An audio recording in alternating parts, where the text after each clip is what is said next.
I'd like to call the meeting of the Citrus Heights City Council to order this evening, and we all rise and join me in flag salute. I pledge allegiance to the flag of the United States of America and to the republic for which it stands, one nation, under God, indivisible, with liberty and justice for all. Thank you. Madam Clerk, would you please call the roll? Councilmember Bruins. Present. Councilmember Daniels. Here. Councilmember Miller. Here. Vice Mayor Schaefer is absent. Mayor Middleton. Here. Thank you. Next item, please. This meeting of the Citrus Heights City Council is cablecast live on Metro Cable 14, the local government affairs channel on the Comcast, Consolidated Communications, and AT&T Uverse cable systems. This meeting is closed caption and live streamed at citrusheights.net. Tonight's meeting replays on Monday, November 14th at 9 a.m. on Channel 14. This meeting can also be viewed on the city's YouTube channel. Thank you. And the next item? And next item is approval of agenda. Move approval. Second. We have a motion by Congressman, by Councilman Daniels. Not yet. Sorry. Not yet. And a second by Councilman Miller. All in favor, say aye. Aye. Aye. Aye. Opposed? Thank you, carries. Oh, Well, I have to do roll call, right? Okay, please call the roll, Madam Clerk. Councilmember Bruins. Aye. Councilmember Daniels. Aye. Councilmember Miller. yes. Vice Mayor Schaefer is absent, and Mayor Middleton. Aye. Thank you. Next item, please. Next item is public comment, and members of the public may address the council on any agenda item of interest to the public and within the council's purview, or on any agenda item before or during the council's consideration of the item. Speakers will be limited to 3 minutes each. If you wish to address the council during the meeting, please either complete a speaker identification sheet and give it to myself. If participating via Zoom, use the raise hand function or *9 from a telephone to indicate your desire to speak. When your name is called, I will allow you to unmute your microphone to speak. And if you're speaking in the audience, you would come to the podium when your name is called. Thank you. So I have 4 speaker sheets, but they're each relating to one of 3 items, so I'm going to hold them and call those at that time. Do we have anybody remotely? I don't have anybody remotely, but I do have one that was submitted to be read, which I will go ahead and Okay, read that let's now. do that. So the comment was submitted by Alfred Sanchez. He states, I would like the city to come up with guidelines of our own regarding opening cooling centers. I understand the city posts this on the website, but it's like the day before sometimes. Can the council please take a vote to add this to future agenda and take necessary steps to do this? It's confusing now. And that's all I have. Thank you. Thank you. Okay, then no closed public comment. And go on to the next item, which is presentations. Would you read the first one, please? Our first presentation is a presentation of a proclamation recognizing Rocky Peterson's retirement with the Sunrise Christian Food Ministry. Okay, thank you. And Rocky, you want to come forward? I've asked Councilmember Steve Miller to handle this proclamation. You want to take it, Steve? Yes, thank you, Jeannie. Well, before we present this to Rocky, honoring your dedication not only to the Sunrise Christian Food Ministry, but the Citrus Heights community as a whole, we have a quick video we'd like to share, so stand by. Is that part of my 3 minutes? Yes.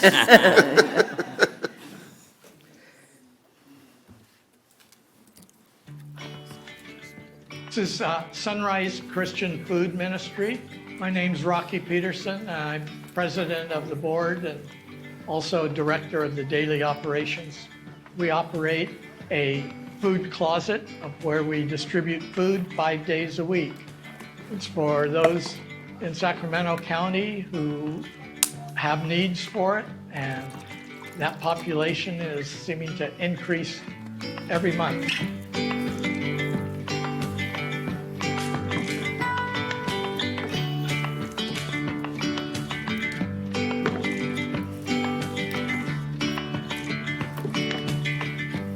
We are fortunate we partner with the City of Citrus Heights, and through them they had a community support grant, which we were one of the recipients of it. With that funds that we're receiving this year, we will be getting 2 stainless steel tables for food sorting and separation, and also for replacement of antiquated computers so we can do intake and monitoring of our customers.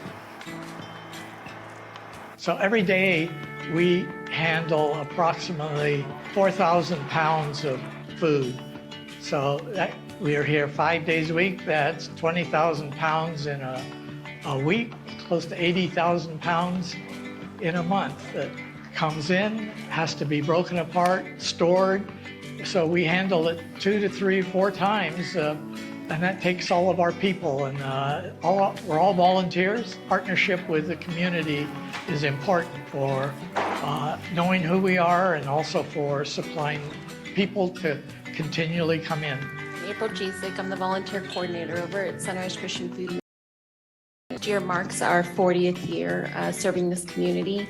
Pre-COVID, we were seeing about 70 families a day line up single file to come get resources at our center. Now we're up to about 120, 130 families a day. Switch to a drive-through model, and it's through support like yourselves that make our work possible, and we just appreciate everything that he's doing to raise us up so we can raise up those that need us the most. Thank you.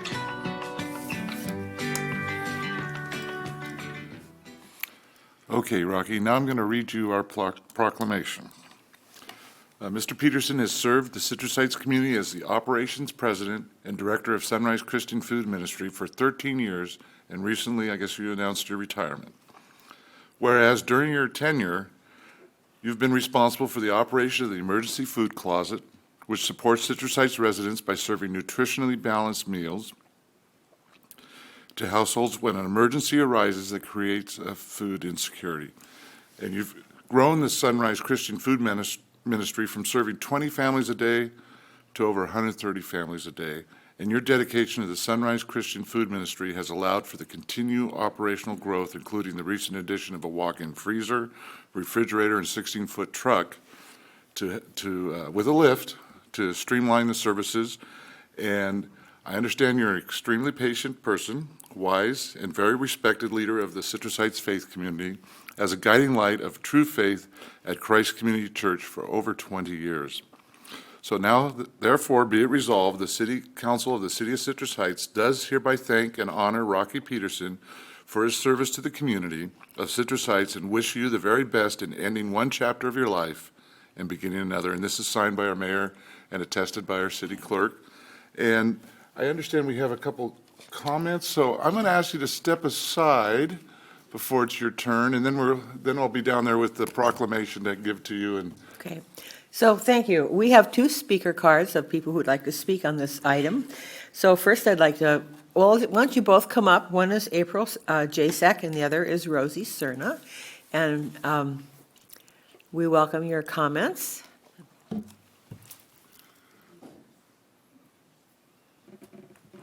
Please introduce yourself. I'm Rosie Cerna, and I am the Partner Agency and Community Engagement Manager for Sacramento Food Bank and Family Services. We are the food bank of Sacramento County, and Sunrise Christian is a part of our emergency food network. And I've had the pleasure of working with Rocky not only through Sacramento Food Bank and Family Services, but from the start back in about 13 years ago. And what I can tell you is I saw Sunrise Christian grow from a very small pantry to what they are today. They are going to be serving next week over 2,000 families, holiday meals. And the operation at Sunrise Christian always amazes me. And Rocky has been on the forefront of innovation for pantries. He set the bar to a level that it has not been set prior to Sunrise Christian coming in. And Sunrise Christian is in our top 5 agencies, and we have 122 agencies that service the county. And on a personal note, Rocky has taught me through his compassion and his empathy, and always thinking, how can we serve the client better. So not only is he providing food for the community, but he's providing a place where clients are seen with dignity and respect. And on behalf of Sacramento Food Bank and Family Services and myself, I have been honored to serve by your side. Thank you. For the last, well, I guess it has been 13 years. So thank you. Thank you. Hi, my name is April Jasek. I am the current Director of Operations in Rocky's absence. And I just want to thank Rocky for the last 3 years of serving alongside of him, learning how to see our clients for who they are and not for what their needs are. His gentle greatness has given myself and all of our volunteers a way to serve this community without any judgment or any negativity. I'll say I think a lot of our clients, they judge themselves plenty coming to get food from us, and when they get there, we just greet them with a smile and a way to put food in their families' bellies, and that is because of Rocky's guidance. He taught us how to serve this community very well, and we are very happy that he gets to enjoy this next chapter of his life, and we just thank him so much. Thank you. Thank you. Let's head down there and give them the proclamation. Okay.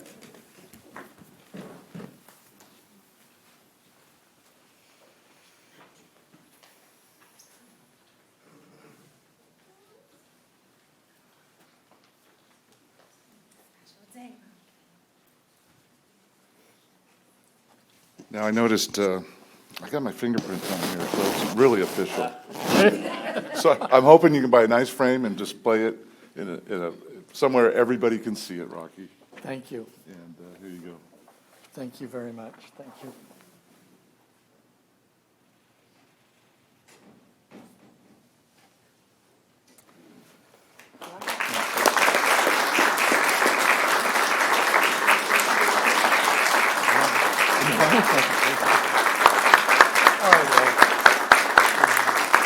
I just want to thank all of you. I thank the city council. This has been a great opportunity for the community itself as we've all grown. We've seen the needs of people expanding, and we're happy to work together to meet those needs. We talk about homeless, but homeless are people who are living in their cars or living on someone's couch or don't know where they're going to be living again. And we're happy to serve those. We don't have any, as April said, we don't have any judgment against people.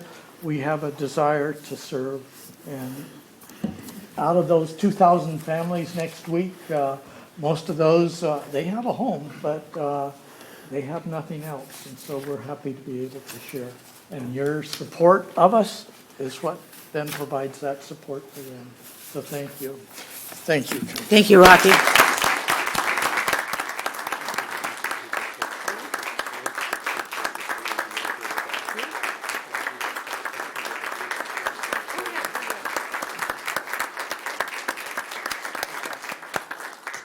So we're going to take another moment. Rocky, you wanted to do another photo op, so let's do that right now. Understand you have some folks here? And while he's coming up, I did some quick math and, just spitballing it. I came up with about 10 million pounds over that 13 years. 20 million meals, maybe? It's remarkable. That's absolutely remarkable. Thank you so much. Just yeah, and while you're gathering, I've been in this community 38 years, and Rocky was here. I don't know when I first met him. It's hard to imagine the Citrus Food Ministry without you. But honestly, like any true leader, you have left the organization in great hands, and it will go forward. Yes, we're still hungry people. Yeah, there's still hungry people. Okay, so Sit in guys, a little more, please. in. It's good, 45 degrees, 45 degrees. the angle in, Squeeze in like you like each other, come on. cozy, friendly. Okay, everybody say Rocky. Rocky! This is a fabulous picture. Great job.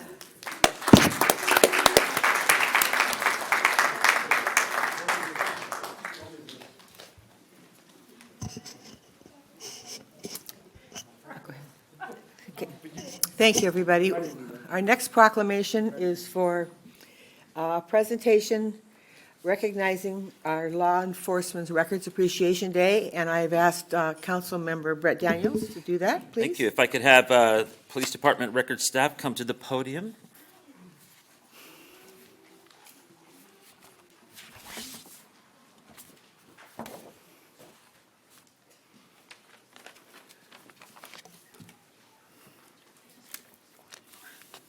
All right. I'm going to read it all because it's all important. So I'm going to read the whole thing, okay? It's a proclamation of the City of Citrus Heights recognizing November 8th, 2022 as National Police Records and Support Personnel Appreciation Day. Whereas the Citrus Heights Police Records personnel regularly exercise technical expertise in ensuring the police department remains compliant with federal, state, and local statutes, ordinances, and mandates surrounding records handling and statistical reporting requirements. And whereas the Citrus Heights Police Records team plays a crucial role in helping the team identify, pursue, capture, and process suspected lawbreakers and continually share their invaluable expertise to assist in tracking criminals and improve apprehension strategies. And whereas the Citrus Heights Police Records personnel are forward-facing agency representatives aiding the community by providing exemplary customer service. And whereas Citrus Heights Police Records personnel process, review, analyze, approve, and route over 10,000 police reports each year and serve as the agency liaison with allied partners throughout the region, state, and nationwide. And whereas Citrus Heights Police Records personnel assist over 13,000 patrons in the police department lobby and by phone each year with countless service requests. And whereas we acknowledge and thank the Citrus Heights Police Records team and all records professionals serving our nation for their dedication and selfless service to others. And whereas the Citrus Heights Police Records team is vital to caring for the Citrus Heights community and the members of the Citrus Heights Police Department with whom they serve, now therefore be it resolved that the City of Citrus Heights does hereby proclaim November 8, 2022 as National Police Records and Support Personnel Appreciation Day. Thank you.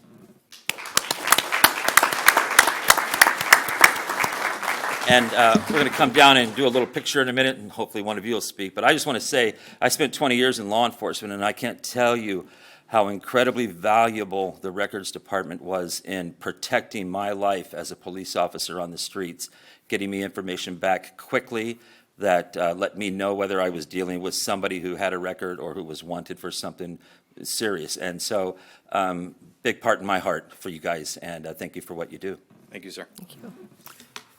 Would someone like to, Tiffany, you want to? Okay, thank you. Thank you. Good evening, Madam Mayor, members of the council, City Manager Feeney. I'm Dan Stockbridge, Police Services Supervisor with the Citrus Heights Police Department, and I have the distinct pleasure of supervising our police records team. On behalf of Chief Turcotte, Commander Jason Russo, and Manager Tiffany Campbell, I wish to express my sincere gratitude for your proclamation and recognition of this amazing team. We are proud to serve with these incredibly skilled and hardworking individuals who have come together to form a bond better described as a family. I am proud to share this team assists thousands of members of our community each year and do so with pride, integrity, and the values of our department and the city we serve. The CHPD records team is fundamental to the success of the police department, and I could not be more proud to be standing alongside them this evening. Thank you. Thank you so much. All right. Once you come forward, are we going to go downstairs? We'll go down.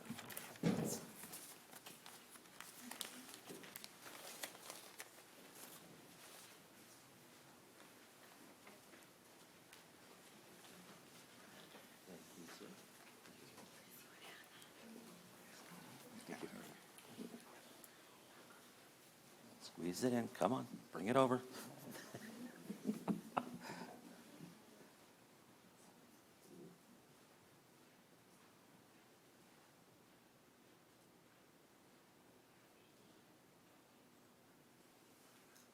Good. All right. Thank you.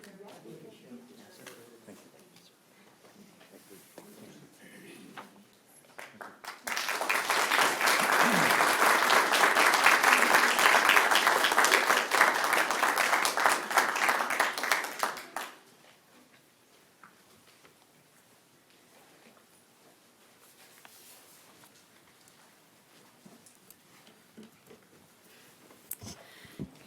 Our next presentation is presentation number 6.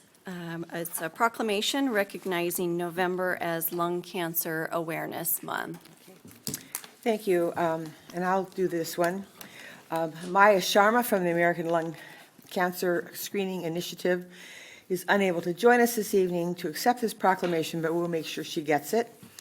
And I'd like to read it for the benefit of our audience and for those who are listening online.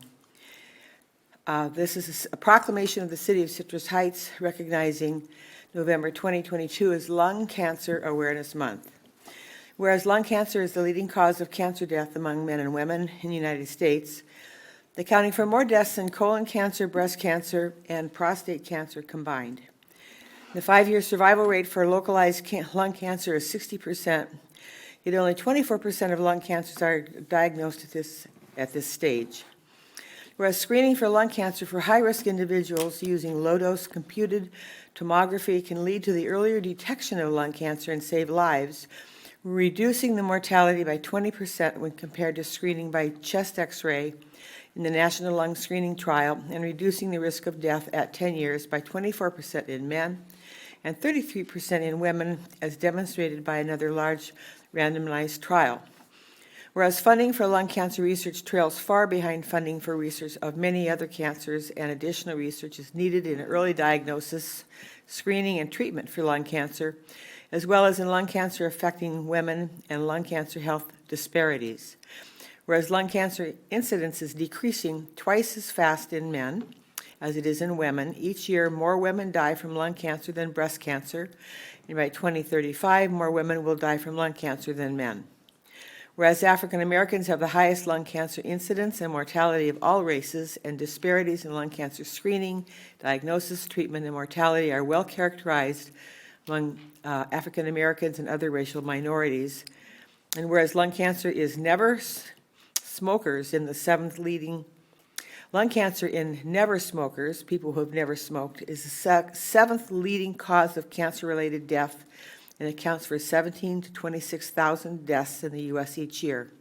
60 to 70% of never smokers diagnosed with lung cancer are women, and the proportion of lung cancers diagnosed in never smokers is increasing in the U.S.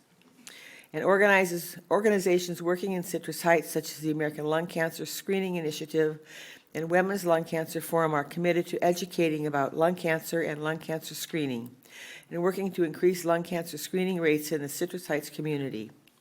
Now, therefore, let it be resolved that the City Council of the City of Citrus Heights does hereby designate November 2022 as Lung Cancer Awareness Month, and recognize the need for research in lung cancer affecting women and lung cancer health disparities, and encourage all citizens to learn about lung cancer and early detection through lung cancer screening, witness whereof we've set our hand and sealed this 10th day of November.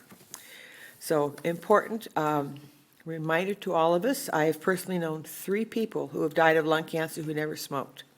And we're shocked at their diagnosis, and we were sorry to lose them, all 3 of them at a very young age. So let's take heed and get screened. Thank you. Next item, please. Next item is comments by council members and regional board updates. Okay, Mr. Daniels, would you like to start? Sure. Not too much. Had the pleasure of attending the Chamber lunch a couple days ago, 2 days ago, and a fascinating presentation on the history of the Chamber, which really included a fascinating history of Citrus Heights and how much everything played together. And if you haven't had a chance to see that, I don't know if that's something that we can make available to the public somehow, but that was a great presentation. Good time. We are not meeting on Thursday, 2 weeks from now, November 24th, because it is Thanksgiving. So please take the opportunity to spend some good time with your family and friends. And then it is before the next meeting, so I just wanted to mention the tree lighting ceremony is Tuesday, December 6th at 6:30 p.m. Excellent.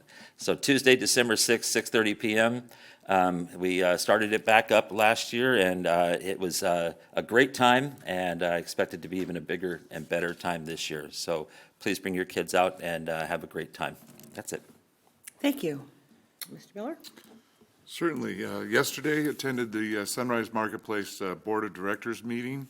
They did elect their officers for 2023, and our very own Megan Huber did a presentation on the overlay zone, the shopping cart ordinance, and updates on our specific plan updates, including the possibility of a hotel. Also of major concern were some security and maintenance issues they talked about, and what the site security can do versus what our police department and can do as far as apprehending shoplifters and such. And so they reviewed that, and that's all I have for that meeting. Today, I had a Sacramento Transportation Authority meeting.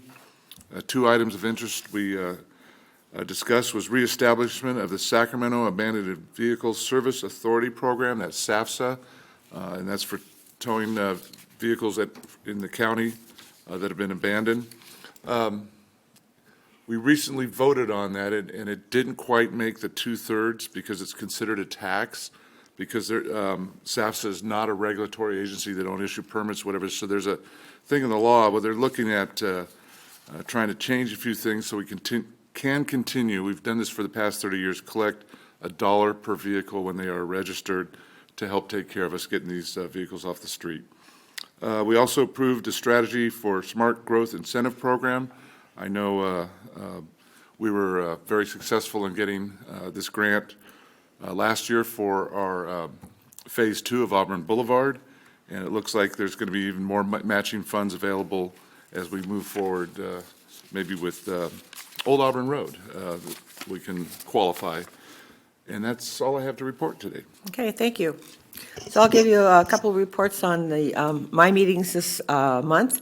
Yesterday, the Regional Sanitation District and Sacramento Sewer District met, and it was my last meeting on that board. I've served on that board for the 20 years that I've been on the City Council, so it was my fond farewell to them, along with Councilmember Jeff Harris from Sacramento. The major item that we discussed, which we've been working on, is the consolidation of the two districts into one, for lots of the right reasons, after having operated as two separate districts for 30-plus years, and decided on the name of Sac Sewer, or Sacramento Sewer District, because that is already well-known within the community, and so that will be the name of the consolidated district going forward, and that decision needed to be made for purposes of LAFCO requirements. And then today we had our PAL meeting, and we had a real full complement of the board today, which was really great to see. So we did a review of our trunk or treat, which was an amazing event. Thank you to all the businesses and to the various departments of the police department that put on a wonderful night for our community, the families and the kids. We estimate we had between 3,000 and 3,500 kids at that event, and so it just gets bigger and bigger. And to those also who sponsored monetarily and donating, I don't know how much candy, but a lot of candy. So this event is here to stay, I am sure, and it gets, as I said, bigger and better. And this year, for the first time, we were able to walk it because we're out from under the restrictions of COVID. And then moving forward, we have a lot of activities planned for kids. I'm not going to even go through them all, but including some field trips in the spring. Our special thanks to Sergeant Janet Schaefer. She just works very hard for the Police Activities League. We were happy to welcome back as our part-time coordinator, Diane Ebbett, who's going to do all the hard work that we're just going to load onto her.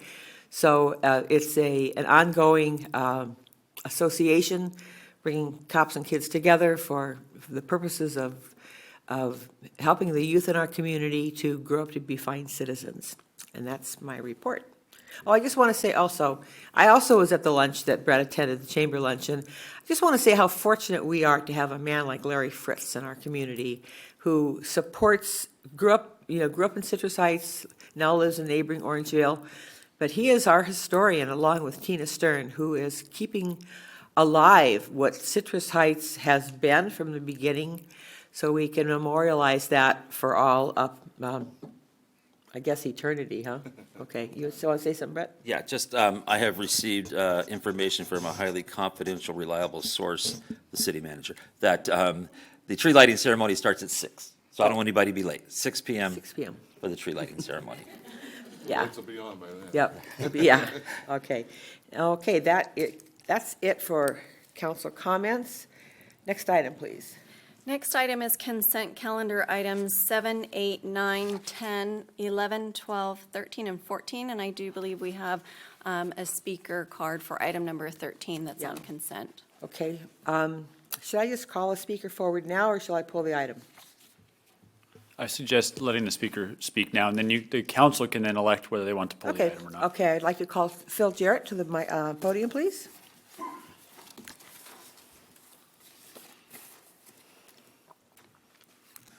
Good evening, council members. Thank you for allowing me to come and speak with you again today regarding the Sunrise Marketplace overlay. At the last meeting, I know that there were some questions, and it took every bit of me not to jump up and try to answer them when you were talking, Mr. Miller, but El Tapatio, Susan Baker may have misled the council into believing that the existing parking lot must remain the same and can't be changed, which is not true. There is an agreement in place, but the property owner, my family, have the right to rebuild and decide on what goes there. And when we do that, we'll actually, we own what the reciprocal easement and parking will be. We'll be able to decide, and each owner can change the common areas if it's approved by the city or the county. So I just wanted to go over that. There's also an additional agreement that was signed in 1979 that actually gives the landowners more power over the common areas as well. If the overlay passes, it will affect my family's lives. Preventing us from building a car wash will cause my family financial hardship because we do not know when we'll be able to lease the property. I'm not even sure if this is legal. We were wondering, how can the city take away rights of one property owner and not all the property owners? Does this violate uniformity requirements? Under the Fifth Amendment, when it talks about property, a taking can also occur when the government restricts the economic use of a property. This is a civil rights violation. The car wash fits. Almost all the car wash businesses in Citrus Heights are built mid-block. They're built mid-block. They're almost all next to restaurants, residential, and retail. We're not a gas station. I don't believe we fit into what the overlay is trying to accomplish. I wrote out a timeline that I'm really not going to go over, but the whole thing, but from July to October, we really tried to make this thing move forward, and I believe if we'd have started in July, and maybe it would have been for nothing, that we would have had all our approvals taken care of by the time this goes into law. It's not too late for the council to make the equally fair and correct choice. What I'm still asking the city council for is to give my property either a carve-out or at the bare minimum remove car washes from the list of banned businesses in the proposed overlay. And I just wanted the council to have all the facts. I don't think there was a large enough percentage of the residents that protested this. It was very small representation. Thank you. Thank you, Mr. Jarrett. Okay. All right. It's the pleasure of the council. Councilmember Bruins, I do have an individual that raised their hand. Okay. And I'm assuming it's for one of the consent calendar items. Okay. So I'll see what that. You want to address that? Yes, so Rick Hodgkins, if you want to speak on one of the consent calendar items, you can now unmute yourself to speak. Audio now. Yes. This was also, I didn't know that this was on consent because according to the agenda, it appeared to be separate, but it is on the same item that Mr. Jarrett spoke on. If I knew that this was going to be brought up in a public hearing 2 weeks ago, back on the 27th, I would have spoke on it then. I just wanted to point out that some family friends of ours built the two buildings one of which used to be Bobby McGee's, owned by, I don't know who first owned Bobby McGee's, but then it became McGee's Bar and Grill, owned by a different owner. And then he changed it to Barbacoa, Jamaican barbecue. And then it became a China buffet. And then El Torito became El Tapatio, still a great Mexican restaurant. I would like to see that restaurant that was Bobby McGee's, then McGee's Bar and Grill. I've been to Bobby McGee's both as a child and as well as an independent adult, by the way. I would still like that to be remained a restaurant. Nothing personal against Mr. Jarrett. But I would like that to still remain a restaurant. We need more restaurants, particularly privately owned businesses. So thank you. I just know our family friend Ken Mackey built both of those buildings, and we would like, in honor of our family friend, for that building to remain the same. It's hard to say that whether I support the new overlay or not, but in honor of our family friend. So, thank you very much. Thank you for your comments. Are there any other comments? Ms. Van? I do not see any other raised hands to speak, and I don't have any other. Okay, all right. So we have our consent calendar in front of us. What's the pleasure of the council?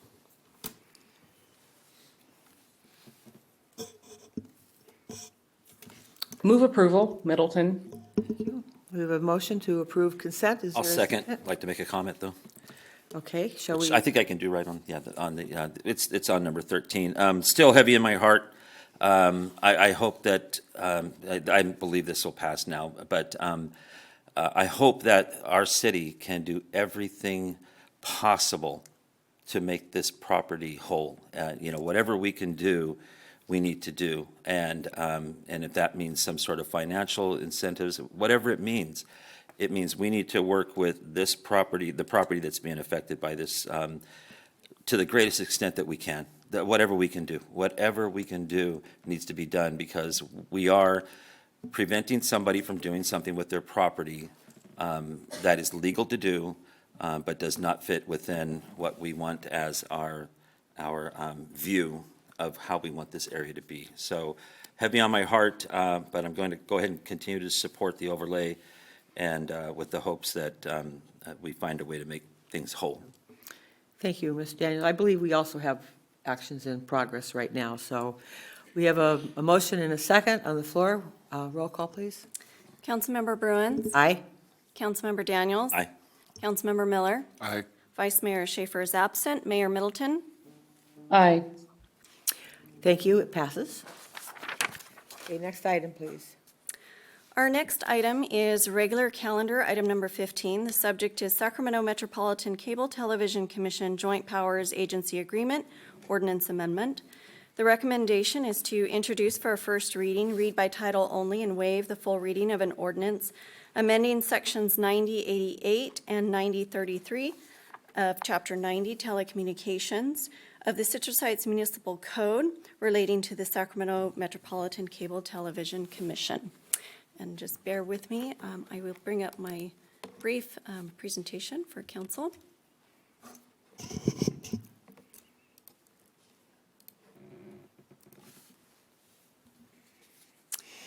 Good evening, Mayor and City Council. Amy Van, City Clerk. This item before council tonight is a request from Sacramento Metropolitan Cable Television Commission to approve an amended and restated joint powers agreement, which is codified in Chapter 90 of the Citrus Heights Municipal Code. Each member agency is being asked to adopt the amended agreement into its code. Joining us tonight is Executive Director Candace Mabra and Legal Counsel Joshua Nelson to answer any questions that council may have. Do we have any questions from council? I just wanted to briefly cover what those ordinance changes were. Oh, sorry. So the commission is a joint powers agency, and it's formed by the Sacramento County with cities throughout the county, including Citrus Heights, Sacramento, Elk Grove, Folsom, Rancho Cordova, and Galt. Yeah, the commission administers state-issued cable and video franchises. They also operate Metro Cable Channel 14, which broadcasts our city council meeting tonight. And they collect and allocate franchise and public education and government channel facilities fees. So the current commission JPA agreement is set to sunset on December 31st of 2024. The commission board of directors expressed interest in extending the commission as it's an efficient way to administer cable franchise issues for the commission's 7 member agencies, and directed commission staff to meet with each member agency. So following these discussions with each member agency, the commission did approve amendments to the JPA agreement and are recommending approval by each of the member agencies. So the proposed ordinance amendments, in brief, it provides that the commission would remain in existence indefinitely unless there is a 2/3 vote of the member agencies to terminate. And there is a withdrawal provision that if an individual member agency may withdraw from the commission with at least 1 year's prior written notice. And currently, there are 12 members on the board of directors. The County of Sacramento has 5 seats. City of Sacramento has 3 seats. And each city with a population over 80,000 has 1 seat. Cities with a population of less than 80,000 share 1 seat, but with the recent population estimates, the city of Rancho Cordova has surpassed the population threshold, and which increases the board membership from 12 to 13. And lastly, there's some other general cleanup items that reflect current law and or practice of the commission. And with that, here is the recommendation before council to introduce the first reading of the ordinance. And again, Metro Cable staff is here if you have any questions or any questions of myself. So thank you. Okay, are there any questions? Yeah. Are these franchise fees, Amy, they flow into our general fund? Is that restricted? In other words, can that only be spent on audiovisual, cameras, things related to? I know that the public education and government fees, those are restricted that we receive. There's 2 separate funds that we do receive, and we apply for those PEG, or they're referred to as PEG funds. The franchise fees, I don't believe there are any restrictions on, no, there are no restrictions on the use of those funds, and they go into the general fund. All right, thank you. Just curious. Brett, any questions? Okay, I see no further questions. I'll move staff's recommendation. Second? We have a motion and a second to approve staff's recommendation for this first reading of this ordinance. Roll call, please. Councilmember Bruins. Aye. Councilmember Daniels. Aye. Councilmember Miller. Aye. Vice Mayor Schaefer is absent, and Portia Middleton has left the meeting, so she is absent. Okay, thank you. All right, let's take the next item, please. The next item is regular calendar, item number 16, amending Chapter 38 of the Citrus Heights Municipal Code concerning fire prevention and protection. And the recommendation is to introduce for a first reading an ordinance amending the Citrus Heights Municipal Code. Sorry. Good evening, members of the council. Greg Anderson, Chief Building Official, and with me is Amy Nydren, Deputy Fire Marshal with Sac Metro Fire. So every 3 years, the Building Standards Commission publishes the California Code of Regulations. The 2022 California Fire Code is a part of those regulations. Sac Metro Fire District has requested the city adopt local amendments to this code based on climate, topographical, or geographical conditions as defined in Section 4 of the proposed ordinance.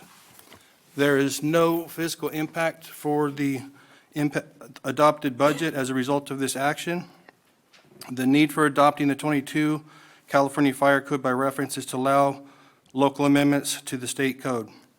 So in your packet, the proposed amendments are mostly consist of code section changes to be consistent with the 22 California Fire Code. There are a few notable changes that I wanted to point out, which are on your screen. Modifications allowing installed fire sprinklers in residential occupancies to increase the fire hydrant distance. First responder radio standards, so they have increased radio signal for inside and outside the building. Updated fire sprinkler thresholds, fire water supply required before construction takes place, and other minor amendments. These proposed amendments are consistent with what was recently approved in the city of Rancho Cordova and Sacramento County. The building division supports the local amendments requested by Sacramento Fire, and if there are no questions by council, staff recommends we move for approval. Questions? Yeah. Yeah, can you explain what the updated fire sprinkler thresholds are?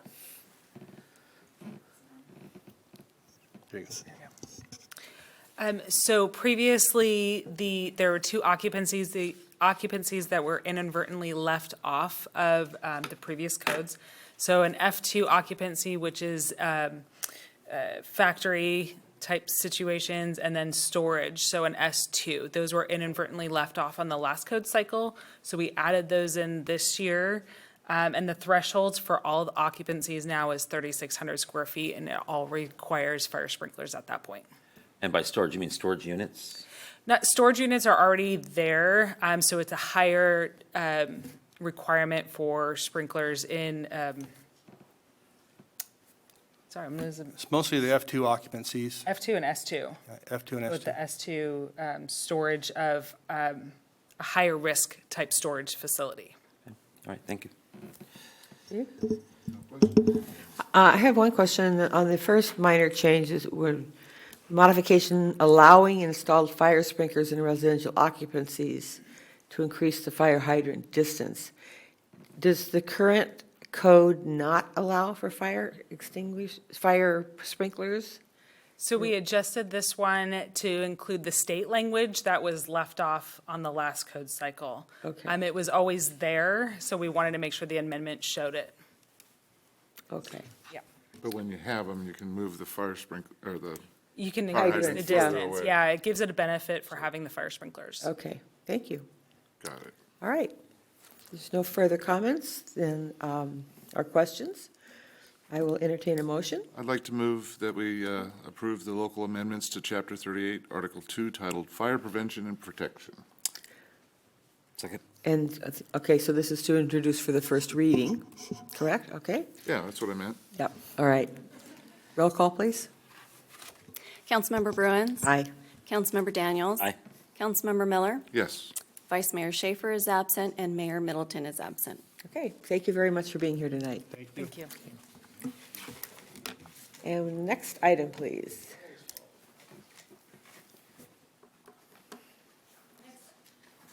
Next item is regular calendar, item number 17. The subject is History and Arts Grant Program Application, The Wall That Heals. The recommendation is to adopt a resolution approving the History and Arts Grant Program application for the Wall That Heals project. And we do have one speaker sheet on this, but I'll ask for staff report first, and then we'll call the speaker forward. Good evening, council members. Haley Reed, Management Analyst with the City Clerk's Office. Tonight, I bring before you for your approval a grant application for the Wall That Heals. I'm extremely excited to share this project with you for multiple reasons. One being that tomorrow is Veterans Day, when we take the time to honor and recognize those who have served our country, and this project does just that. Before I share some highlights on the project parameters, I wanted to take an opportunity to discuss the city's History and Arts Grant Program. This program was established by Council in 2017 to provide funding opportunities for historical preservation and arts in our community. The goal of the History and Arts Grant Program include historical preservation, awareness, and promotion of the arts. This program receives an annual allocation of $20,000, and funds do not roll over to the next fiscal year. Applications for the program are accepted on a first-come, first-served basis. Eligible applicants include Citrus Heights residents, business owners, schools, and nonprofit organizations. Grant requests that fall under a $5,000 threshold are approved by the city manager, and any requests over $5,000 are approved by city council. The maximum amount that can be allocated to a project is $10,000.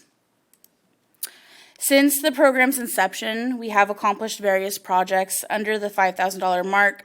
Some of those are highlighted here, such as Art in the Park, History Day at Rush Home, and the Royal Stage Theater scholarships, which they've received for multiple fiscal years.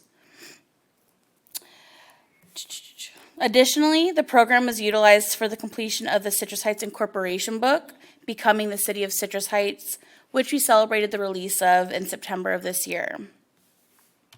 A number of weeks back, Mr. Paul Reyes with the American Legion Post 637 reached out regarding a project proposed to you all this evening, The Wall That Heals. The Wall is a traveling Vietnam Veterans Memorial and Education Center. The total project cost is to bring the wall to Rush Park is a little over $18,000. The requested amount of $10,000 will cover about 50% of the project. So, what is The Wall That Heals? The wall is a replica of the Vietnam Veterans Memorial Wall in Washington, D.C. This replica was dedicated on Veterans Day in 1996 and has been displayed in nearly 700 communities across the nation. The Wall That Heals will be on display in Rush Park in March 2023. The exact date will be released in the first week of December. Viewing of the wall would be free to our community during designated hours. Unfortunately, Mr. Reyes cannot join us this evening, but his comments regarding the project were shared with council earlier. And at that point, this concludes my presentation, but I know that we do have members of the public here to address the project. Okay. I have one speaker card, and if anybody else would like to speak after he is through, then please raise your hand and let me know. Ray Reilly?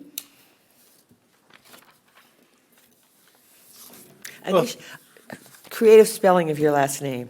I use it all the time. I never know who's going to have to read my name. Well, this is a real pleasure, council members. I haven't spoken before the city council very often. Paul Reyes appropriately should be here making this talk. It's a pretty neat day, actually, because 40 years ago, the Vietnam Veterans Memorial in Washington was dedicated the week of November 10th through the 15th. The actual dedication was the 13th.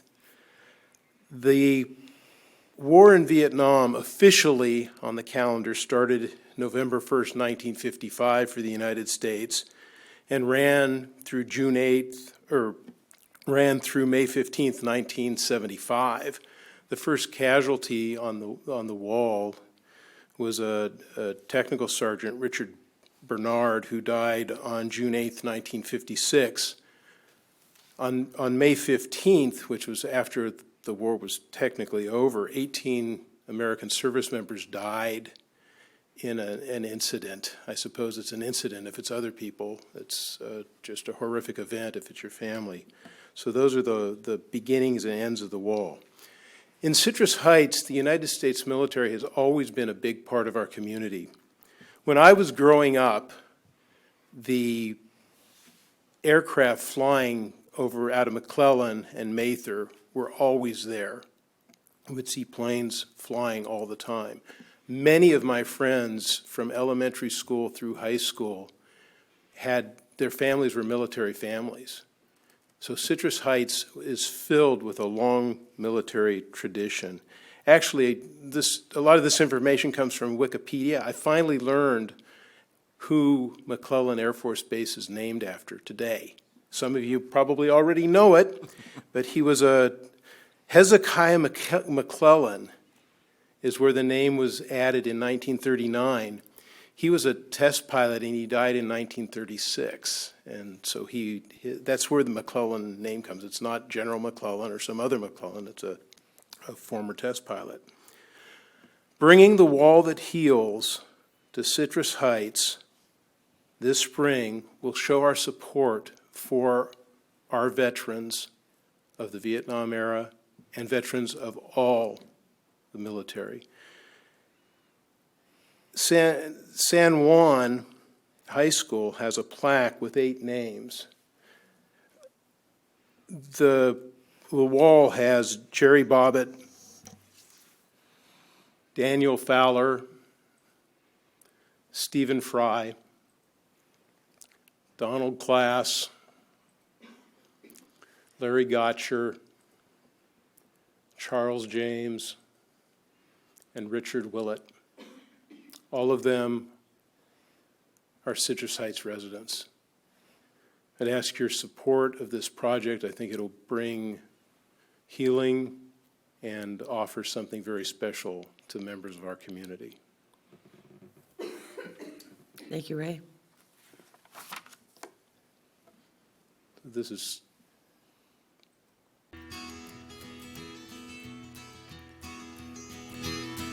I saw her from a distance as she walked up to the wall. In her hand she held some flowers as her tears began to fall. And she took out pen and paper as to trace her memories. She looked up to heaven. The words she said were these. She said, Lord, my boy was special, and he meant so much to me. And though I'd love to see him just one more time, you see, all I have are the memories and the moments to recall.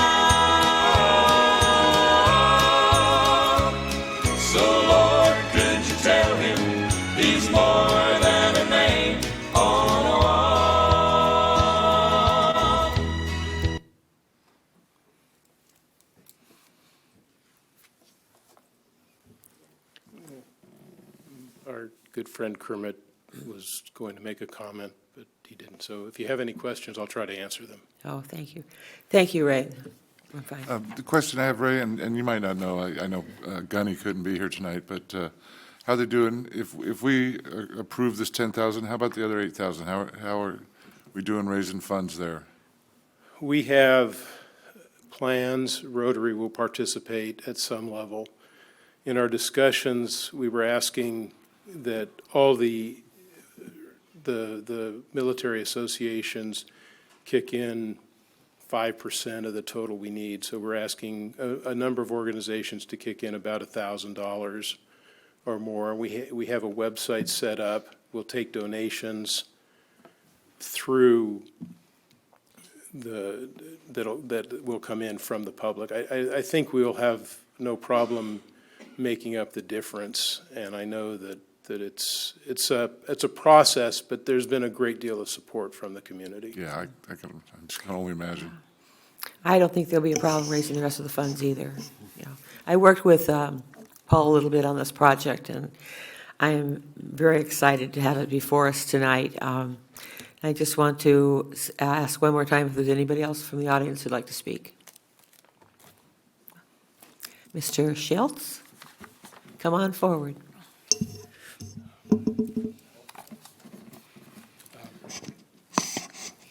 Council members, Kermit Schultz.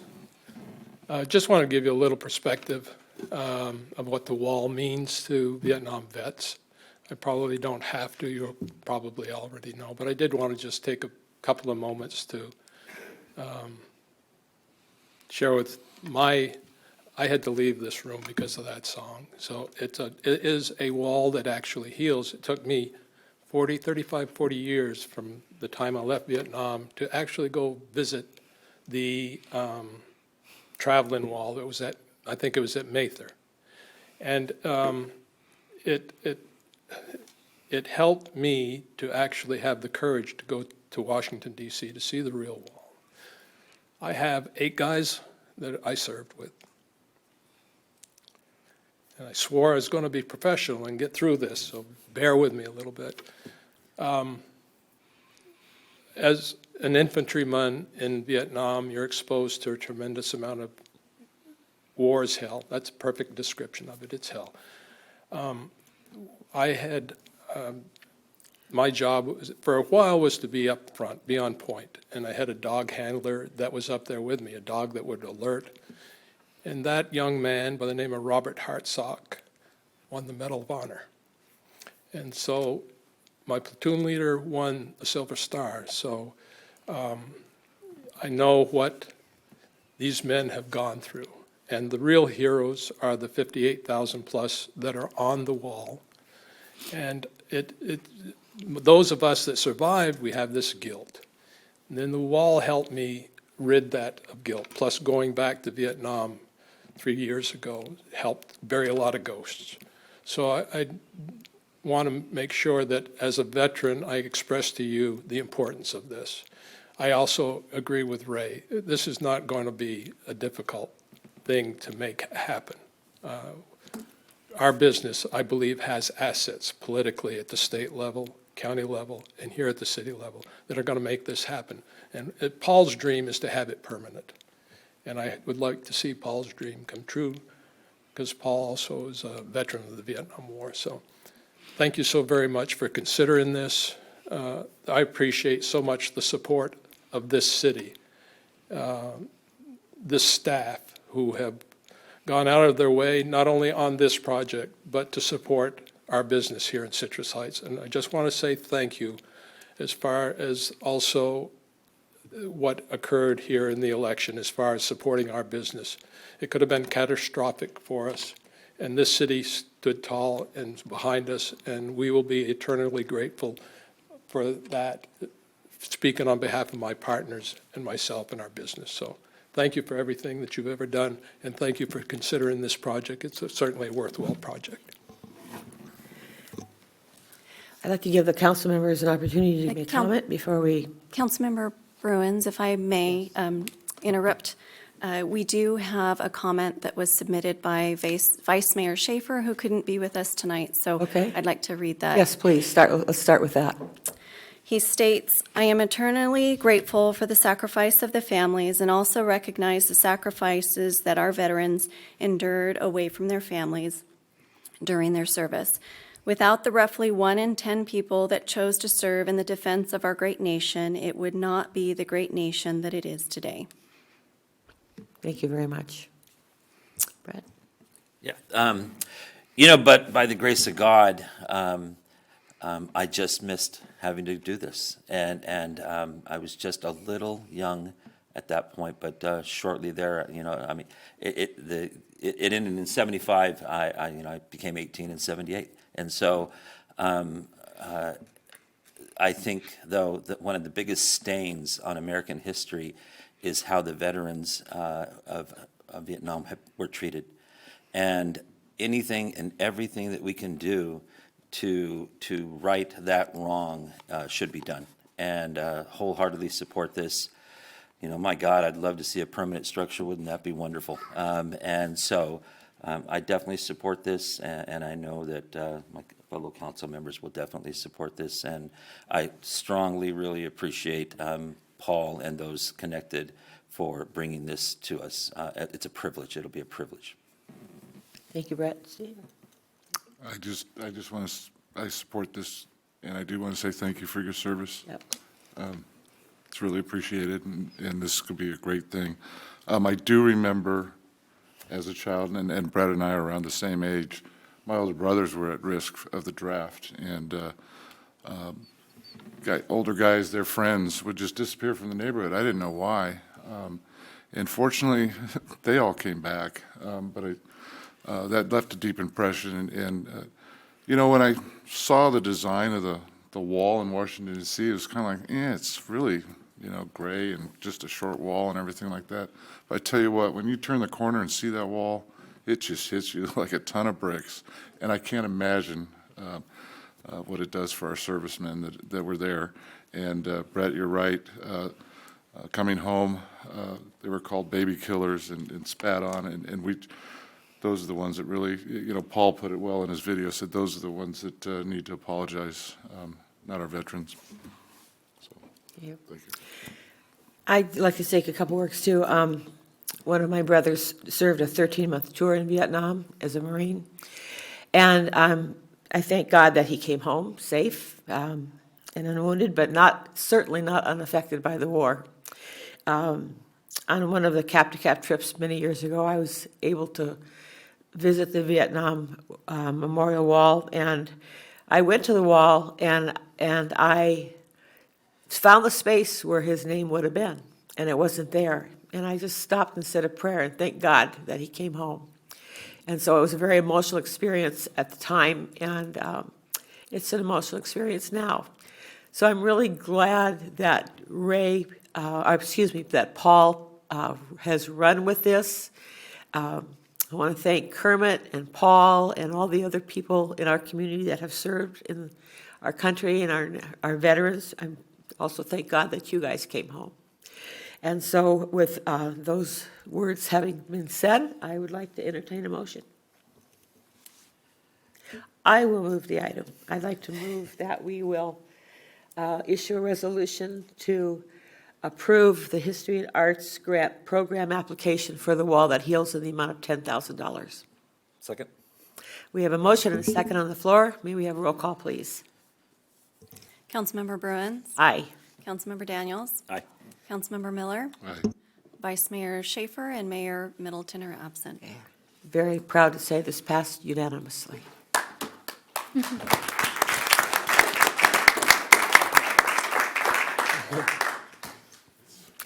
Next item, please. Next item is department reports. Item 18, the subject is Operation Holiday Cheer, given by the Police Department.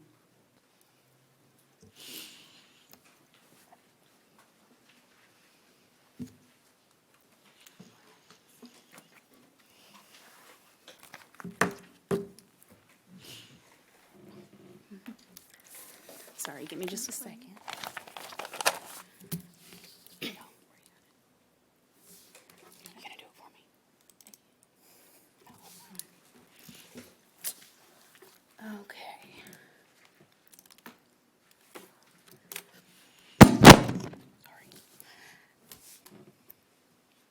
Good evening, members of the council. I am Samantha Lofus. I'm Executive Assistant to Chief Turcotte, and I am here this evening to present our 14th Annual Operation Holiday Cheer. This program is actually really near and dear to my heart. It was one of the very first projects I worked on when I got hired here back in 2014. I walked in the door on December 1st, and they said, "Here's our holiday program, and we'll worry about police work later." So I'm actually very glad to be taking the torch back from my predecessor, Tiffany Campbell. So what is Operation Holiday Cheer? It's a citywide program that encompasses the city, police department, local service clubs, businesses, local churches, volunteers, our schools. This program is completely funded by donation from our community. And it's designed to just bring everybody together and help the families in need within our community. So it's an incredible opportunity for all of us to come together and watch these things happen. A couple of successes. We were able to adopt 13 families. That included 49 adults and 94 children. We were able to take over 200 toys and gifts over to the Sayonara Youth Center. 40 traditional holiday meals got distributed to those families that were adopted, and we were able to gift over $1,000 in gift cards and take an additional 200 toys over to our local intake facility. So for those of you that don't know, I know we have a lot of new staff this year, so kind of a brief overview of our program.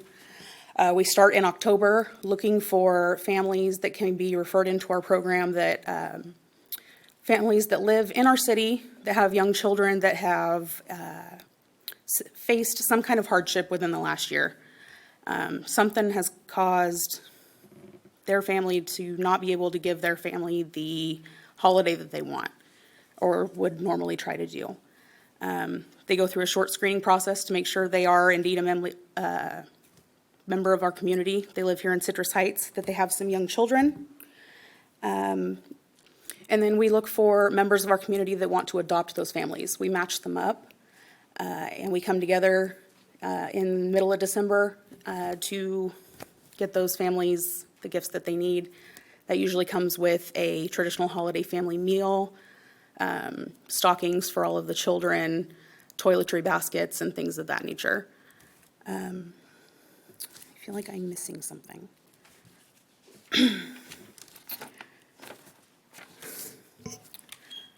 Oh, that's what it was. So after we all come together and we do that, it's a great morning. We spend a lot of time with our volunteers and other city staff, come together and we meet with these families. That we take stuffed animals that we've gathered all through donation over to the Sayonara Youth Center, and we spend a couple hours over there hanging out with those kids, and we let them hang out on the police cars and the motorcycles and all of those kinds of things. So we get to spend a lot of time over there with Julie as well. In years past, we've struggled staff-wise to, how do I say this? There's a lot of manpower going back and forth between the families being adopted and the families doing the adopting. And, you know, does little Jimmy like blue or green? Does he want Legos or Tonka toys? And a lot of those things. So we're excited this year to partner with Target. They're going to open up their gift registry to us to allow the families to actually create a registry for themselves, which will take a lot of the guesswork out of for the adopters. They know exactly what they're looking for. They can do it from the ease of their own home if they'd like, and it'll take a lot of the guesswork off of our staff, going back and forth, a lot of that, kind of being the middleman in that situation. So we are grateful to Target for partnering with us for this. Let's see. We have also created a registry specifically for the Sayonara Youth Center. We're working with Julie for them. They have some specific needs this year that they've reached out and asked for. So that registry is up and running. We're asking the community to take a look at that. It's available on our website, and I'll get you more information on that in just a moment. Couple of important dates this year. We are currently in the middle of our application process for referrals.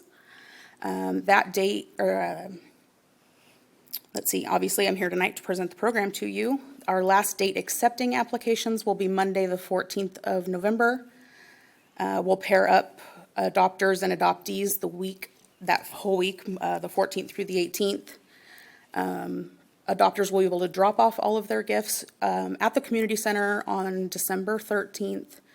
And then the gift pickup for the adopted families will be Wednesday, the 14th. And then the caravan over to Sayonara Center will also be on that date.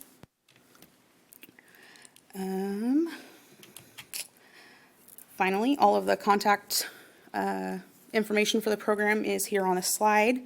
There's a phone number there. It's a secondary line on my desk. I have a couple folks over at the police department that are helping me with the program. Our email address, ohc@citrusheights.net, or you can visit the website. The referral application is there. If you wish to participate with donations or adopting a family, the form for that is there as well. A link to the Sayonara registry, as well as a page highlighting all of our big sponsors and community partners. And there's a QR code because I know that website is not going to be easily remembered. So I'm excited to lead the program again this year, and I thank you for your time, and I welcome any questions. I have one question. Do the adoptors know who the adoptees are? We usually give a first name and the age of the children, but just for privacy reasons, we don't give that out. In the past, there have been specific asks where the adopters would like to meet the families, and then, of course, we work with the family. If they're comfortable with that, we'll arrange it for the pickup day. Okay, great. And then, so now this is our first year doing it with the registry. Yes. So how will they be identified in the registry then? So when you add, I actually went through this right before the council meeting, so I can confirm that this is how it works. When you create a registry and you add an item to the registry, there's a note section that you can add. So you can add the child's name and the person's name that you're requesting the item for.